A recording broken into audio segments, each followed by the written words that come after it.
요즘에 TV에서 많이 볼 수 있죠. 이 김수미 씨가 한때 남편이 사업을 하면서 이 부도를 맞게 되었다고 합니다. 빚더미 위에 앉게 된 거죠. 이 김수미 씨가 잘 나가던 때에는 주변에 그렇게 사람들도 많고 그랬는데, 남편이 이제 사업의 부도를 맞고 이 삶이 어려워지니까 가깝게 지내던 이 사람들이 하나둘씩 떠나가더라는 거예요. 그리고 봐도 외면을 하더라는 겁니다. 그래도 아는 사람들에게 급한 대로 동료들에게 사정을 해서 몇백만 원씩 돈을 빌렸다고 합니다. 그런데 이제 한 번은 방송국에 가게 됐는데, 그때 여러분 국민 엄마라고 호칭하는 김혜자 권사님 잘 아시죠? 믿음 좋은 분이시죠? 그분을 방송국에서 이제 만났다고 그래요. 이 김혜자 씨가 기다렸다는 듯이 대뜸 이 김수미 씨에게 이런 말을 했다고 합니다. 너는 왜 나한테 돈 빌려달라고 안 해? 다른 사람들한테는 다 말하고 추잡스럽게 몇백만 원씩 빌리지 말고 나한테 말해. 필요한 돈이 얼만데? 그러면서 이 김혜자 씨가 통장과 도장을 자기 지갑에서 꺼내주더라는 거예요. 그러면서 이렇게 말했다고 합니다. 이거 내 전 재산이야. 나는 돈 쓸 일 별로 없어. 다음 달에 아프리카 봉사활동 가려고 했는데 아프리카가 여기 있네. 다 찾아서 해결해. 그리고 갚지 마. 혹시 돈이 넘쳐나면 그때 주던가. 그 이야기를 들은 이 김수미 씨는 눈물을 왈칵 쏟고 말았다고 합니다. 그리고 그 김혜자 씨가 빌려준 돈으로 이제 그 어려운 위기를 잘 넘겼다고 해요. 자기의 것 아깝지 않은 사람 있습니까? 우리는 김혜자 권사님의 조건 없는 통큰 사랑과 자기 희생의 모습에서 주님의 모습을 보게 됩니다. 물론 이 김혜자 권사님은 주님의 그 사랑에 절절히 녹아 있었고 그 사랑에 너무 큰 은혜를 받았기 때문에 이런 사랑을 베풀 수가 있었겠죠.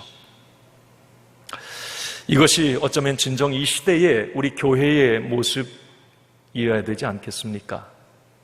그리고 우리 교회 안에 있는 작은 소그룹들의 모습이어야 되지 않을까 하는 바람을 가져봅니다. 지난 시간 우리가 이제 소그룹 첫 번째 시간에 우리는 사도행전 교회, 이 초대 교회가 지금 위에 김혜자 권사님의 그 아름다운 자기 희생의 섬김의 그 모습이 그 초대 교회 안에 있었음을 우리는 말씀을 통해 나누었습니다. 초대교회는 그런 사랑이 있었어요. 우리가 사도행전 2장 44절 45절 지난주에 나누었던 말씀인데 그 말씀에 보면 자기 물건과 소유를 서로 나누어 줍니다. 심지어 물질적 어려움을 겪고 있는 사람이나 가정이 있다면 자신의 재산을 팔아서 조건 없이 그들의 필요를 채워주었다는 거예요. 너무 아름다운 모습이죠. 심지어는 사도행전 4장 32절 말씀에 보면 이런 말씀이 있습니다. 한번 같이 읽습니다. 시작. 믿는 무리가 한 마음과 한 뜻이 되어 모든 물건을 서로 통용하고 자기의 재물을 조금이라도 자기 것이라 하는 이가 하나도 없더라. 여러분, 자기 재물을 조금이라도 자기 것이라고 하는 사람이 없었다. 자본주의 사회, 우리가 살고 있는 지금 현실 사회에서는 도저히 있을 수 없는 파격적인 모습이 초대 교회 안에는 있었다는 거예요. 참 아름답고 행복한 모습입니다. 천국 공동체의 모습이죠. 이처럼 초대교회 성도들은 어렵고 힘든 이들을 위해서, 그리고 때로는 교회 공동체를 위해서 자기의 소유를 나누고 심지어는 재산권까지 포기하는 일들이 일어났던 거예요. 여러분 생각해 보십시오. 진정한 주님의 사랑이 없이는 불가능한 일이 아닙니까?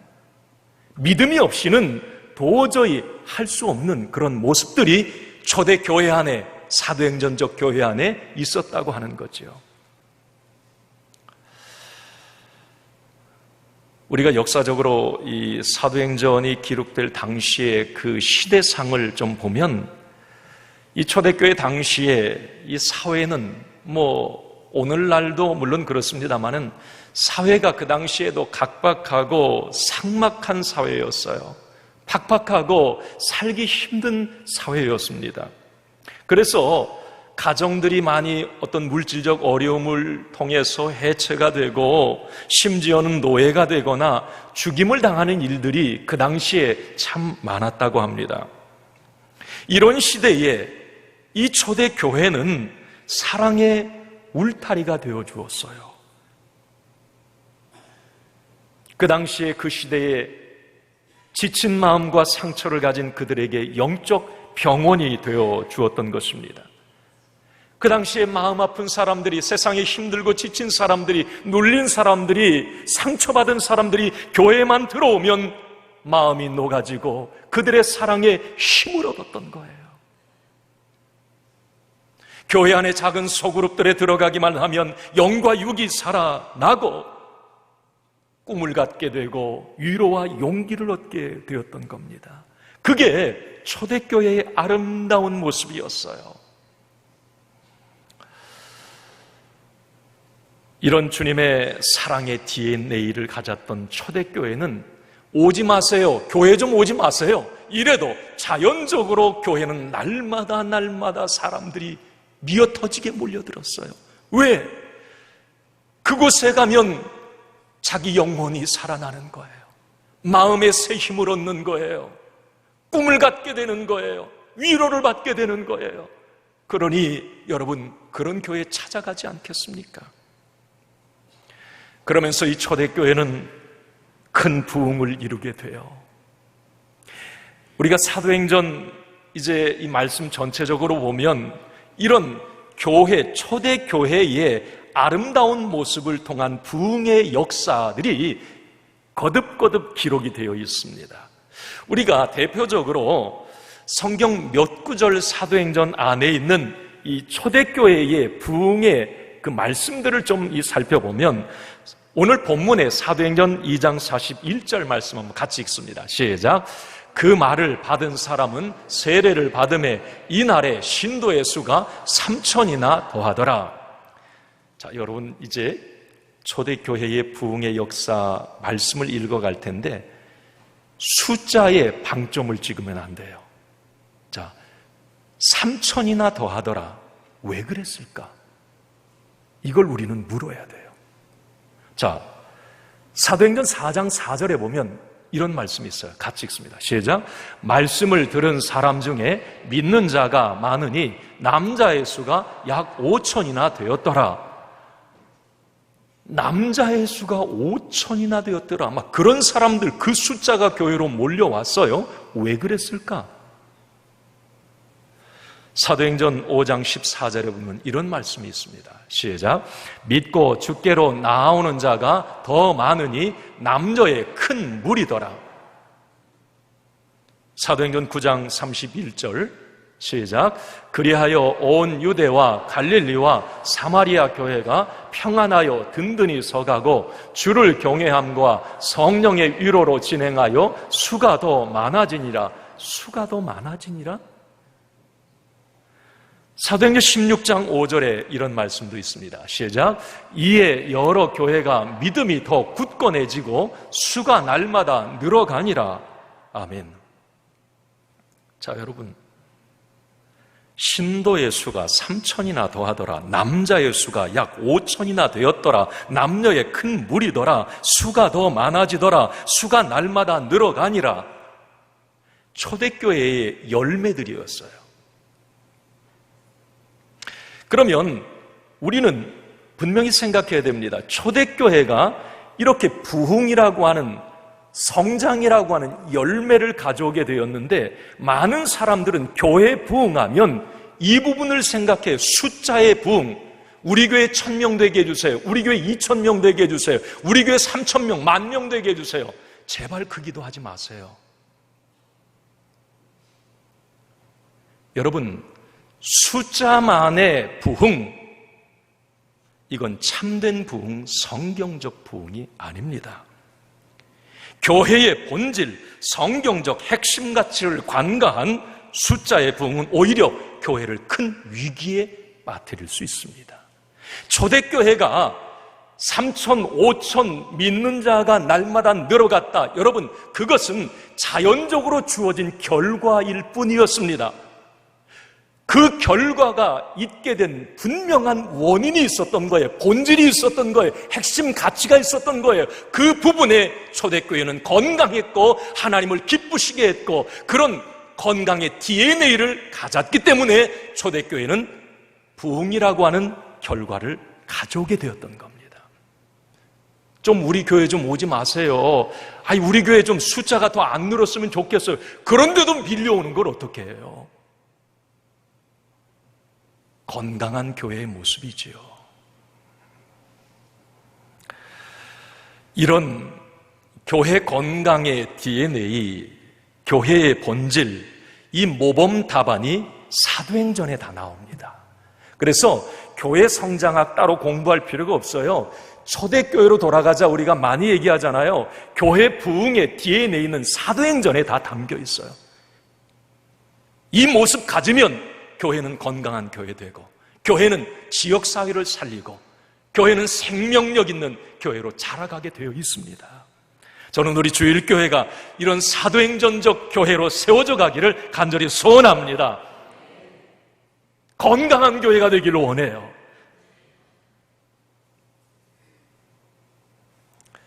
여러분 꼭 기억하십시오. 교회의 건강은 내 믿음의 건강과 직결되어 있습니다. 그리고 교회의 행복은 나의 행복과도 연관이 되어 있습니다. 교회의 부흥은 내 삶의 지경의 열매와도 관계가 있습니다. 여러분 그런 경험 해보셨습니까? 교회가 시끄럽고 교회 가면 짜증나고 교회가 갈등이 있고 여러분 내 삶이 불행해져요. 내가 엄청 힘들어지는 거예요. 그런 경험 해보셨어요? 교회가 행복해지고 생명력이 있고 교회 가면 기쁨이 있으면 내 삶에도 희한하게 기쁨이 있고 생명력이 있고 내 삶이 풍성해져요. 우리 믿음의 사람들에게 이 교회의 건강성, 교회의 부흥, 교회의 풍성함이 나와 직접적으로 내 삶과 복과 연관이 되어 있다고 하는 걸 우리는 절대 놓치지 말아야 합니다. 그래서 우리가 교회의 건강을 위해서 기도해야 되고 교회의 풍성한 성장을 위해서 기도해야 되는 것이에요. 자, 그러면 오늘 이제 이 소그룹 두 번째 시간인데 초대교회 부흥의 원동력이었던 이 소그룹의 중요성, 이 초대교회는 그 소그룹, 교회 안에 작은 교회, 쉽게 말하면 속회, 선교회, 우리 찬양단, 다른 어떤 모임들, 이 작은 모임들의 어떤 모습이 있었을까? 지난 시간에 이어서 좀 말씀을 더 나누도록 그렇게 하겠습니다. 여러분 중요한 건 이 소그룹은 교회 안에 작은 교회인 이 소그룹은 나와 교회의 보석 창고와도 같습니다. 한번 우리 따라해 볼까요? 소그룹은 나와 교회의 보석 창고와 같습니다. 자, 중요한 단어 놓치지 마세요. 나에게도 건강한 교회, 건강한 소그룹은 나에게도 보석과 같은 창고가 돼요. 우리 교회에도 이 소그룹은 보석과 같은 창고 역할을 한다는 거예요. 초대교회가, 사도행전적 교회가 이런 아름다운 모습이 있었어요.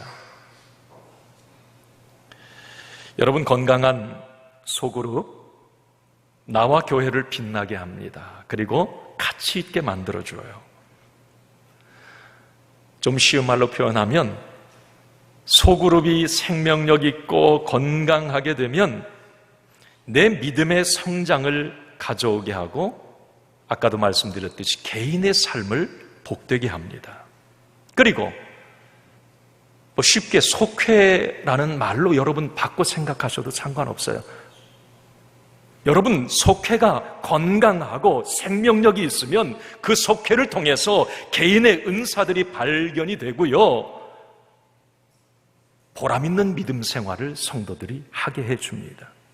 그리고 이 소그룹이 살아나면 성도 한 사람 한 사람을 구경꾼에서 일꾼으로 세워주고 무리에서 제자로 변화시켜줍니다. 그 결과 교회는 자연적으로 부흥하게 되고 그 부흥을 통해서 하나님께 영광이 되게 합니다.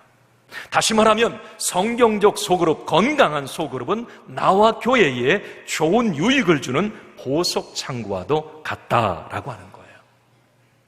그래서 여러분, 어쨌든 이 소그룹이 살아나야 되고 소그룹의 건강이 회복되어야 된다는 거예요. 여러분, 요즘에 이제 야구 시즌인데요, 가을 야구가 지금 한창인 것 같아요. 어제 야구에 대해서 그렇게 잘 알진 못하지만 막 응원하는 이 관중과 또 이 선수들을 보면서 이런 생각을 해보았습니다. 여러분, 관중과 선수의 차이가 뭡니까? 관중은 보고 즐기기만 하면 되죠. 책임과 의무가 없어요. 어떤 것에서도. 늘 제3자입니다. 그게 관중이에요. 휴지 내가 치울 필요 없고 그냥 구경하고 가면 그만이에요. 즐기면 그만입니다. 이게 관중이에요. 관중은 언제나 무리일 뿐이죠. 그런데 관중의 특징이 있어요. 선수에 대해서 잘 압니다. 여러분, 광팬들 같은 경우는 그 한 선수의 어떤 유니폼도 가지고 있고 애용품도 가지고 있고요, 그 선수의 고향과 취미와 심지어는 혈액형까지, 좋아하는 음식까지 다 알아요. 관중들의 특징 가운데 하나예요. 그런데 거기까지 뿐이죠. 자, 그런데 여러분, 선수는 어떻습니까? 직접 그라운드를 누비는 사람들이에요. 땀 흘리고 뛰고 대가를 치르는 사람들입니다. 경기에 실패했을 때 어떤 책임과 의무를 가진 사람들이에요. 그런데 이들에게는 그 대신 기쁨과 감동이 있습니다. 보람과 상급이 있어요. 이들이 항상 주인공이 되는 거죠. 교회 안에는 두 부류의 성도가 있습니다.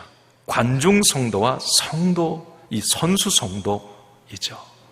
여러분, 관중 성도는 하나님과 교회에 대해 늘 제3자처럼 신앙생활을 합니다. 하나님과 교회를 위한 어떤 대가도 치르기를 싫어합니다. 책임과 의무를 지는 것도 부담스러워합니다. 나만 그냥 은혜 받고 살짝 가면 되는 거고 나만 즐거우면 된다는 생각을 갖고 있습니다. 그리고 관망하다가 마음에 안 맞으면, 부담스러우면 그냥 교회를 떠나면 그만입니다. 이들의 특징이 있습니다. 이들은 오래 신앙생활한 분들도 많아요. 그래서 하나님에 대해서, 성경에 대해서 박식합니다. 객관적인 사실들은 많이 알고 있어요. 관중들이 선수에 대해서 알듯이 하나님에 대해서, 예수님에 대해서 아는 건 기가 막힙니다. 선수 성도는 그에 반해서 하나님과 교회를 위해 대가를 치르는 사람들입니다. 교회라고 하는 그라운드를 함께 땀 흘려 뛰고 또 때로는 봉사하고 눈물로 기도하는 사람들입니다. 하나님의 교회가 어려울 때 함께 아파하고 하나님의 교회가 기뻐할 때 함께 기뻐하는 사람들입니다. 이들에게는 가만히 보면 뜨거움과 열정이 있어요. 이들에게는 영혼의 눈물이 있습니다. 이들에게는 감동과 그래서 설레임이 있어요. 이들에게는 자기 희생과 섬김이 있습니다. 형식적인 믿음이 아니라 산 믿음을 가진 사람들입니다. 이 선수 성도의 특징은 이렇습니다. 하나님에 대해, 예수님에 대해서, 교회에 대해서 어떤 신앙생활에 대해서 객관적인 사실을 아는 그런 지식을 가진 정도가 아니라 이들은 직접 하나님을 경험하고 하나님을 만난 사람들이라고 하는 사실입니다. 저는 우리 주일교회에 관중 성도가 아니라 선수와 같은 성도들이 많아지기를 간절히 소원합니다. 여러분 스스로 진단해 보시오. 나는 관중 성도인가 선수 성도인가? 이런 면에서 초대교회 소그룹은 보석 창고와도 같은 역할을 했던 겁니다.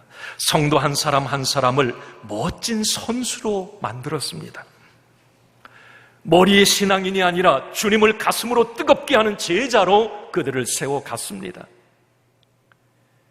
그들이 서 있는 곳마다 어디나 예수의 향기가 나타났고 그들이 가는 곳마다 복된 변화와 풍성한 열매가 나타났던 것입니다. 그래서 그 당시에 이 초대교회 당시에 예수 믿는 예수쟁이들, 하나님의 사람들, 그들을 그 당시에 주변 사람들은 세상 사람들이 감당하기 힘든 존재들, 그리스도인이라 불렀던 것입니다. 한마디로 그들은 세상의 거룩한 영향력을 나타내는 진정한 하나님의 사람, 보석과 같은 존재들이었던 거예요. 그 존재들이, 그 진원지가 바로 소그룹 교회의 건강한 모습 속에서 그들은 그렇게 훈련받고 세상에 나아가서 그렇게 멋진 사람으로 살았던 거예요. 여러분 다시 한번 우리는 결단해야 합니다. 우리 주일교회가 관중들이 많아지면 안 돼요. 관중 성도가 많아지면 안 돼요. 지금 시대적으로 교회들마다 이 관중 성도가 너무 많아져요. 그래서 교회도 이제 작은 교회는 잘 안 가려고 그러죠. 개척교회가 어려운 거예요. 왜 그러냐면 부담스러우니까. 내가 선수로 뛰는 게 부담스러운 거예요.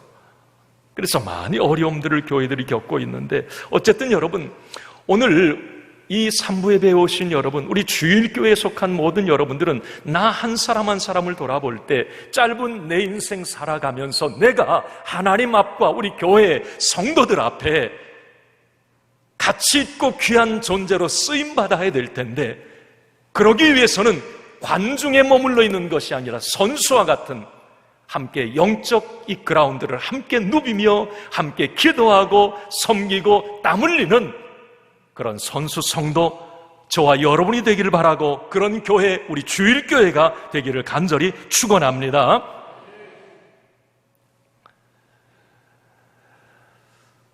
이렇게 초대교회는 소그룹이 보석을 만들어내는 이 보석 창고와 같은 그런 역할을 감당했고요.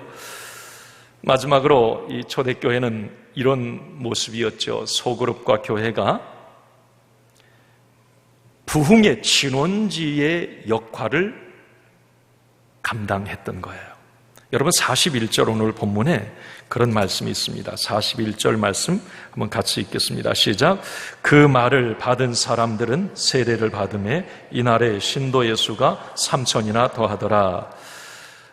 사도행전 2장 이제 마지막 결론장에 보면 결론절 47절에 보면 하나님을 찬미하며 또 온 백성에게 칭송을 받으니 주께서 구원받는 사람을 날마다 더하게 하시니라.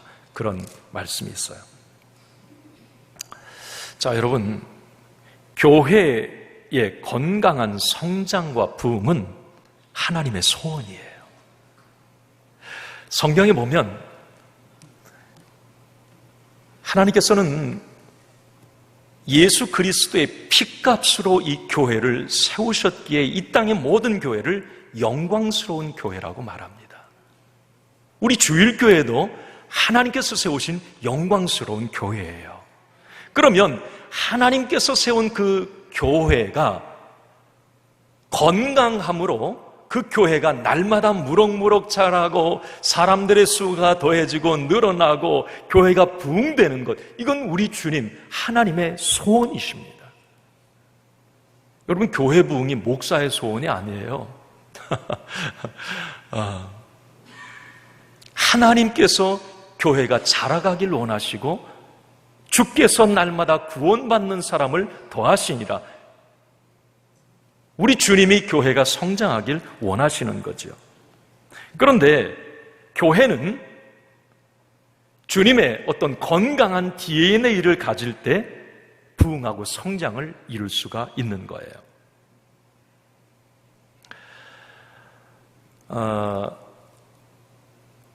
교회 성장학에서 그런 얘기를 합니다. 이 초대교회의 이 모습을 자연적 교회 성장이라고 얘기를 해요. NCD라고 말합니다. Natural Church Development 그래요. Natural, 자연적 처치, 교회 Development, 성장이라고, NCD라고 그래요. 그러니까 이 교회 부흥이 무슨 사람 숫자를 막 늘리기 위한 뭐 세상의 그런 것으로는 교회 부흥을 말하지 말라는 거예요. 초대교회는 건강한 부흥의 DNA, 그 원인을 가졌기 때문에 부흥이라고 하는 결론이 왔다는 거예요. 이게 자연적으로 주께서 역사하심으로, 교회 부흥이라고 하는 것은 우리 주님의 역사, 주님이 기뻐하시는 교회의 모습이 되고 소그룹이 되어갈 때 우리 주께서 교회를 자라가게 하시고 부흥케 하신다는 거죠. 이게 초대교회의 부흥의 모습이었습니다. 어쨌든 여러분, 교회는, 그리고 우리 작은 소그룹들은 주께서 함께 하심으로 구원받는 사람이 날마다 더해지는 그런 결론에 꼭 도달을 해야 되는 거지요. 교회가 건강하다면 말이죠. 여러분 한번 생각해 보세요. 속회를 예로 들어봅시다. 감리교는 속회라고 말하니까 대표적인 소그룹 모임 중에 하나죠. 여러분, 내가 속한 소그룹이 정말 갔는데 말씀의 나눔이 은혜스럽고 그 말씀을 중심으로 한 삶의 나눔이 정말 은혜가 되고 그 속회에 갔는데 내 고민과 문제를 들어주고 중보기도를 통해서 많은 응답들을 내가 경험하고 내가 삶에 어떤 어렵고 힘든 일이 있을 때 그 속회 모임을 통해서 필요를 공급받고, 여러분 이런 소그룹 속회가 된다면 왜 부흥하지 않겠어요? 왜 생명력이 없겠습니까? 여러분 그런 소그룹이라면, 그런 교회라면 누구든지 데리고 가고 싶지 않겠어요? 초대교회가 그랬던 거예요. 그 교회를 막 데리고 가고 싶었던 거예요. 성도들이, 야 우리 교회 한번 와봐. 우리 교회가 얼마나 사랑이 많고 얼마나 생명力있고 얼마나 하나님의 살아계신 그런 응답의 간증들이 많은지 한번 너 좀 와봐. 이랬던 거예요. 그래서 실제적으로 그곳에 가면 살아나는 거예요. 변화가 일어나는 거예요. 회복이 되는 거예요. 삶이 풍성해지는 거예요. 여러분, 이런 결과로 구원받는 자가 날마다 더해졌다는 거죠. 이런 아름다운 신앙의 요소를 가진 초대교회의 이 소그룹 모임은 엄청난 속도로 증식되어 가고 번식되어 갔던 거예요. 초대교회 그 안에 소그룹, 영혼 구원의 동력을 만들어내는 전도 발전소, 부흥의 신원지가 되었던 것입니다. 여러분, 우리 주일교회 작은 소그룹, 뭐 어떤 속회든지 선교회든지 아니면 어떤 위원회든지 어떤 부서든지 이런 소그룹에 초대교회 같은 영혼의 세포 분열이 일어나기를 간절히 소원합니다. 여러분, 속회 소그룹이, 교회가 우리끼리만이라고 하는 이 소극적 모임에서 이제 벗어나야 합니다. 불신자 세상을 향해 열린 모임이 돼야 되는 거예요. 세상의 많은 영혼 구원 전도 대상자들을 위해서 눈물로 기도하는 적극적인 모임, 소그룹, 교회가 되어야 하는 것입니다. 이렇게 주님의 심정을 품을 때에 하나님께서는 주께서 그 교회를 사랑하시고 주께서 그 교회를 부흥하게 해주시는 거죠. 여러분, 이 소그룹이라고 하는 것을 제가 영어로 셀이라고 표현을 해봤어요. 스몰 그룹이라고 또 얘기하고, 이 소그룹을 목장이라고도 얘기하고, 셀, 순, 여러 구역, 이 표현들이 참 다양해요. 우리 감리교는 속회, 그렇게 얘기를 하는데, 어쨌든 영어로 이 셀이라는 단어를 쓰게 됩니다. 여러분, 셀이라고 하는 건 세포라고 하는 거 여러분 아시죠? 이 세포는 몸을 구성하는 가장 기본 단위입니다. 여러분, 하루에도 내 몸에 수많은 수억 개의 세포가 죽어요. 그리고 수십억 개의 세포가 또 막 생성이 되는 거예요. 죽고 살고 막 이 세포. 그래서 몸이 건강한 거예요. 만약에 이 세포 셀이 분열, 증식되지 않고 뭉치게 되면 그게 암세포가 되는 거예요. 그 암이 죽이는 거예요. 그 사람을 죽일 수 있어요. 왜 교회 안에 이 작은 모세혈관과도 같은 이 소그룹을 셀이라고 하는지 우리는 잘 생각을 해봐야 됩니다. 속회가 1년, 2년, 3년, 4년 그대로 모이는 것 자랑이 아닙니다. 문제가 있는 거예요. 아픈 거예요. 건강에 문제가 있는 거예요. 교회는 유기체인데, 소그룹도 유기체인데, 예수의 이름, 머리 대신 예수 그리스도 안에 붙어있는 지체, 유기체 공동체인데 늘 그 자리에 머물러 있어. 고여 있어요. 생명력이 없는 거죠. 이런 모임은 결국 어떻게 되느냐면 텃세 모임으로 전락하게 돼요. 제가 참 많이 그런 이야기를 들어요. 텃세 부리지 마세요. 그러면 아우, 우리 속회에 무슨 텃세가 있어요. 우리 선교회에 무슨 텃세가 있어요. 그런데 자기들은 몰라요. 왜? 3년, 4년, 5년, 10년 맨날 보던 사람만 만나요. 그러니까 거기에 젖어 있어요. 그러면서 이제 외부적인 어떤 흐름을 모르는 거예요. 그 어떤 새 가족이 거기에다 이게 편성을 해주면 못 버티고 튕겨져 나와버려요.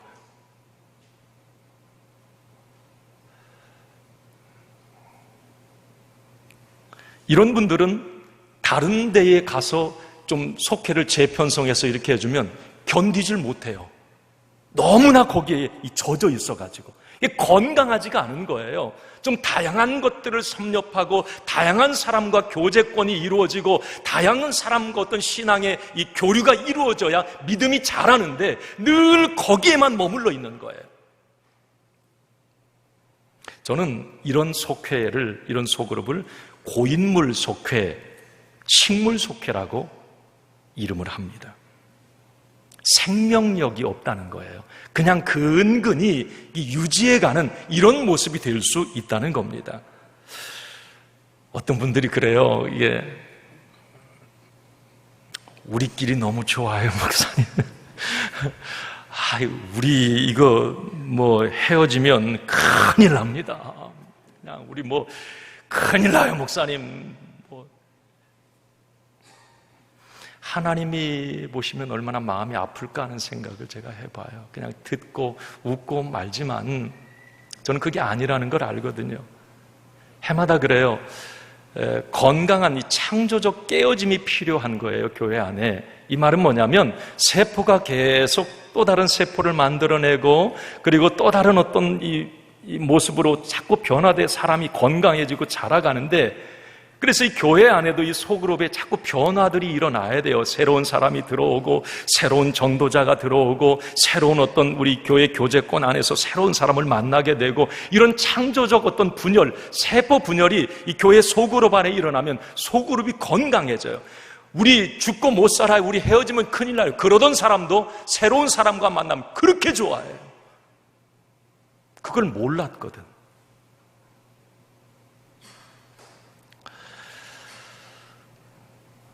내년에 우리 지역과 어떤 속회 부서에 이제 약간의 변화가 있을 것인데, 오랫동안 우리 속회와 지역 조정이 좀 이루어지지 않았던 것으로 제가 압니다.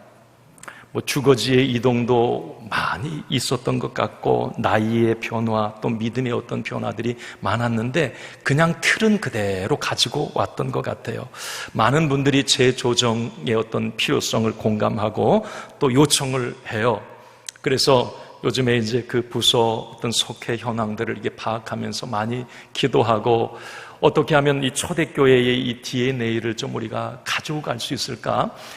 그냥 정말 우리 모든 주일교회 성도들이 그 소그룹 안에서 행복해하고 좀 믿음의 어떤 성장을 이루고, 그럼으로써 대공동체 교회가, 우리 주일교회가 건강한 어떤 DNA를 가지고 세상에 영향력을 나타내는 그런 교회 어떻게 만들어갈지, 그 출발이 이 소그룹이거든요. 그래서 요즘에 많이 이제 기도하면서 준비하고 있는데,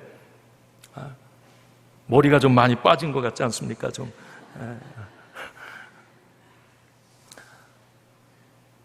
방향은 두 가지입니다.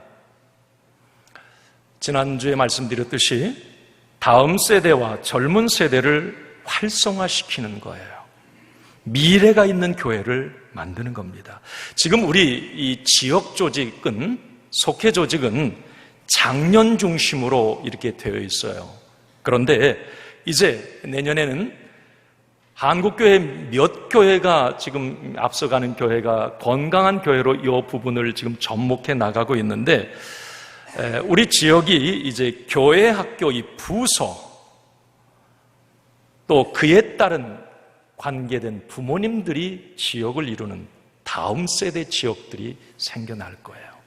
그리고 거기에 이제 기존 장년의 지역들도 물론 존재해 나갈 거고요.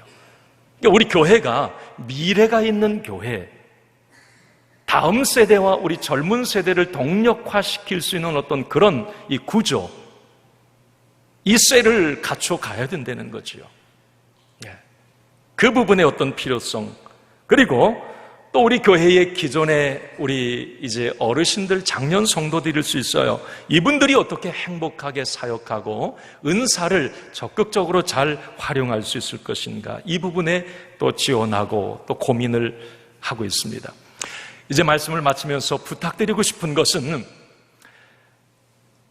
우리의 자녀들의 미래를 위해서, 그리고 교회의 밝은 미래를 위해서 기존의 나의 기득권은 내려놓자는 거예요. 제로베이스에서 다시 시작하자는 겁니다. 미래를 향한 변화와 성장에 함께 동참하고, 그로 인한 나의 불편함, 관계의 어색함, 새로움, 내려놓음에 불평하지 말고 기쁨으로 하나 되어 나가자는 거예요. 여기 오늘 우리 이제 조금 어르신들 같은 경우는 나의 자녀들, 손자, 손녀들, 다음 세대들이 교회의 주역이 되는 이 일에 함께 격려하고 응원하는 진정한 믿음의 어른들이 되어주십시오. 다 내 자식들 아닙니까? 내 신앙의 후배들 아니에요. 그들이 이제 앞서서 일할 수 있고 그들이 힘을 가지고 나아갈 수 있도록 우리 신앙의 선배들은 그들을 응원해 줄 수 있어야 합니다. 절대 나만 생각하고 내 것만 고집하는 볼썽사나운 꼰대들이 돼서는 안 될 것입니다. 그리고 교회의 젊은 세대들은 교회의 어른들을 무시하거나 폄훼해서는 안 됩니다. 믿음의 멘토가 되신 어르신들을 존중하고 이해하고 배려하고 그분들의 말에 경청을 해야 합니다. 저는 우리 주일교회와 모든 소그룹들이 정말 다음 세대 젊은이 어른들 누구든지 함께 할 수 있는, 누구든지 가면 위로받고 소망을 얻고 세임을 얻고 은사가 발굴될 수 있는 넉넉한 품을 가진 그런 교회 소그룹들이 되기를 간절히 소원합니다. 이제 신앙 베이직 시리즈 설교를 마칩니다. 8가지 주제로 16주 동안 말씀을 나누었습니다. 4달 동안 말씀을 나눈 것 같습니다. 예배, 말씀, 기도, 찬양, 봉사, 전도, 헌금, 소그룹, 우리가 믿음 생활하면서 정말 중요한 믿음의 기초들을 우리가 함께 세워가길 원하는 마음으로 이 말씀들을 매주 나누었습니다. 여러분, 잊혀진 것 같지만 그렇지 않을 거예요. 이 모습을 우리 주일교회가 내가 담지해 나가야 합니다. 그럴 때 우리는 세상의 어떤 유혹, 어떤 공격에도 흔들림이 없게 됩니다. 이제 말씀 마치며 주님 오시는 그날까지 우리 모두가 추호의 흔들림이 없이 신부된 성도, 신부된 교회의 자태를 유지해 나갈 수 있기를 주님의 이름으로 축원합니다. 축원합니다. 축원합니다. 아멘.